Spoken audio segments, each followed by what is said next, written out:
What is up, everybody? Hazeblade here, and today we're going to be taking a look at the Resident Evil Resistance Open Beta, looking at January's character today and giving you some tips on how to properly play January to help lead your team to victory.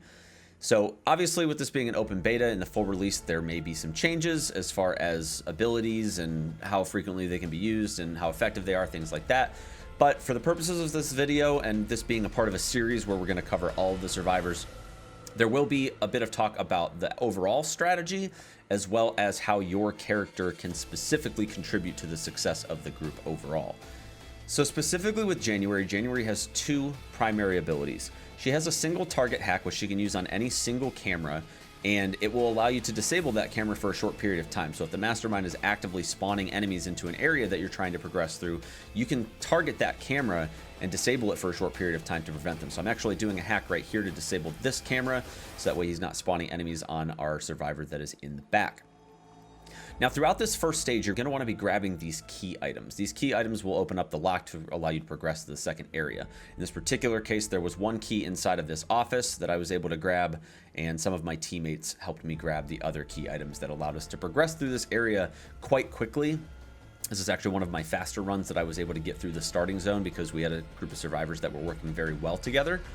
But once you've got those three key items, you can progress into the next part of this stage. Now, in this part of the stage, I very highly encourage you to stock up on grenades, as well as upgrade your weapon in some way, shape, or form. The pistol is a great starter weapon to get through the first stage, but it's really not something that you're going to use for the long term. And January is fortunate enough to start with the pistol. The male characters, Samuel and Tyrone, start with melee weapons, but the female characters, Valerie and January, they both start with handguns. So you will want to replace that relatively soon. I recommend at the beginning of the second stage, but grenades are a huge priority for this stage, as Mr. X will show up.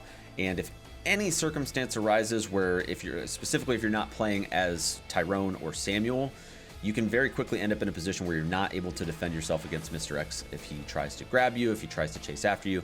And flash grenades and frag grenades actually both work very well. Flash grenades are better, but frag grenades will work just as well. So in the second stage, we're looking for the security guard zombie. The security guard zombie is what's going to be able to allow us to hack into these terminals. He has a key card. Once you take it, you'll be able to hack into the three terminals, which then enables you to progress into the final phase.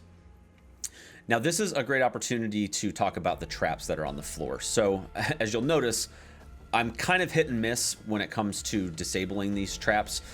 You really want to pay attention at your feet whenever you're progressing through the stage. It's very, very easy for the mastermind to sneak these traps in, and when it happens, a lot of times you'll find them underneath corpses and hidden behind tight corners and things like that. And you really want to make sure that you keep an eye on that, because if you get caught in a trap, not only is it going to deal damage to your character or slow you down for a short period of time, it's also going to remove time from the clock. So very, very important that you pay attention to your feet.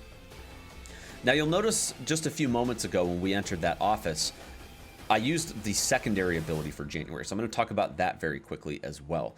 So the second ability is sort of an AoE hack, which affects a large radius of cameras throughout the level. And what it does is it increases the amount of resources that the mastermind has to spend in order to play cards from their deck. So for example, if they were initially planning on chaining a combo by trapping you into a leg holder and then equipping a machine gun and disabling you, what you can do then is hack into those cameras AoE and increase the resource cost of that machine gun. So the mastermind will have to make that decision of whether they're going to spend almost twice the amount of resources to activate that machine gun to try to incapacitate the survivor. So it will make the mastermind have to change their strategy on the fly, which can give you an advantage when you're playing as survivor. So with the AoE hack, it's very important that you use those pretty much as often as you can, because it actually does work for quite a long period of time. But you do have to wait a little while for the cooldown to expire. Now, here in this section, we actually have Mr. X. As I mentioned, flash grenades are very important. You can see there we just used one, and this is really slowing down the progression of Mr. X through this stage. It's kind of making the mastermind a little bit disoriented, thinking about what their next move is going to be, and any way that you can stop Mr. X's advance towards you is going to very significantly benefit you in the long run. So as many flash grenades. Now, you won't always have the opportunity to purchase flash grenades, but I always recommend, if you have the option of purchasing either flash or frag grenades, definitely buy some whenever you can, because it's going to be what helps protect you whenever Daniel uses the Mastermind ability. Now, once you finish the Mr. X section, you really don't want to stall in this second phase. So it took us a little bit longer to get through the second phase than I personally would have liked, but we do have the key. We were able to get through 2 security devices, and we were able to finish the third one off as soon as Mr. X was done. So this was a little slower than I would have liked to see, but it was still a pretty clean section that if your group just works together, you can have a very, very quick run through of the second section, which I would say personally is kind of the curve for most survivors, that if you can get through the second section, the third section is definitely more difficult, but it is not as exponentially difficult by comparison to the first stage. So once you get into this elevator, there's going to be a short sequence, of course, to get you in position for the third and final stage. But from this point, you're going to want to buy as much equipment as you can, most notably a sledgehammer. Regardless of whether you're playing as Samuel, Tyrone, or any of the female characters, it's very important to acquire a sledgehammer. This is the quickest way to destroy the biocores. Melee weapons in general work way better than firearms. However, it's still equally important to get the sledgehammer because it's the most powerful melee weapon. And if you have any repair kits, or if you've picked up any along the way, this is another great opportunity, because once that durability on your sledgehammer reaches 0, you're going to be able to reset that, which is going to be a very, very handy thing to think about. So I'm disabling this camera here because this is the main camera. That's probably the most important camera in the first half of the third part of this stage. It's this kind of center section here is the main hub to access both halves of the map. So disabling that camera as January is very important to the success and the strategy of executing this third phase. But what you want to do as soon as you get out to this floor is you want to find where these biocores are. They do spawn in random positions. They can spawn right by the exit. They can spawn on the other side of the map.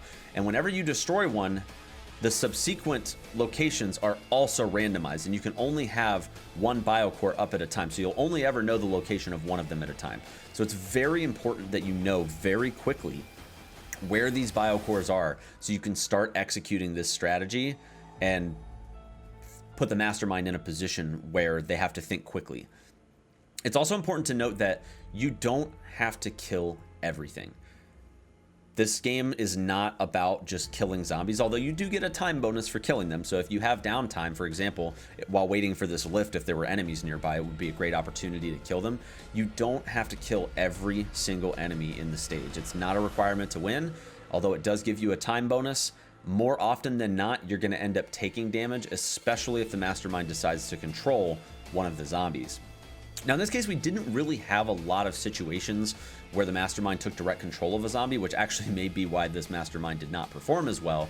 However, one of the things that's very important when you are dealing with a mastermind that directly controls zombies on a regular basis is you want to be close together, but you don't want to be too close together that they're able to cleave you and your fellow teammates.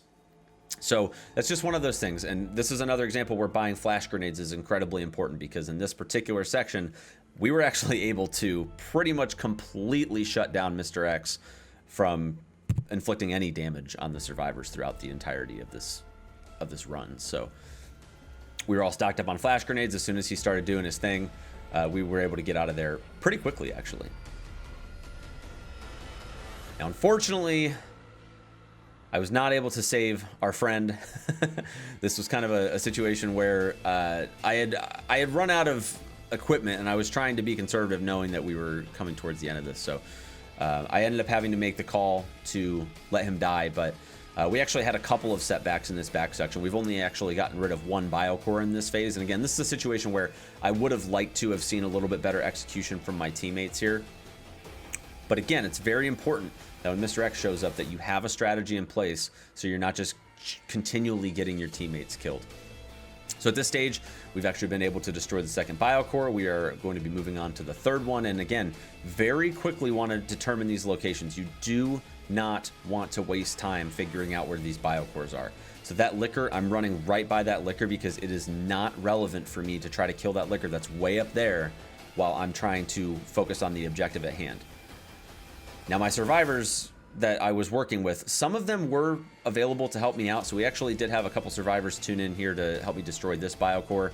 Some rounds, especially if you're playing with randoms, you're not going to find yourself in a situation where the survivors are always willing to help you out, at least until people start getting a better grasp of the game and understand the objectives a little bit better.